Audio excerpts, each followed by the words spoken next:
Bayley laughing at what happened last week. Meanwhile, Liv Morgan looks for revenge. Comes out of the box with a big drop kick now to Bayley, and Morgan now getting it to the former champion. Listen, I think use and making things happen. And there's Liv Morgan with a Matrix-like move, and now a drop toe hold drives Bayley into the second rope, and Morgan is cruising now, right to the spine of Bayley. This matchup, Liv Morgan now.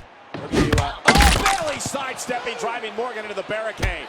And a big smile crosses the face of Bayley here tonight.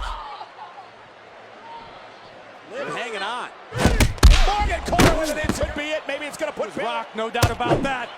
Oh my goodness! Morgan for the win to knock on. Well, the official trying to get those resumes out of the ring and really taking advantage. And now the Rose Plant by Bayley. Cover, hooks the leg. Bayley knocks off Liv Morgan.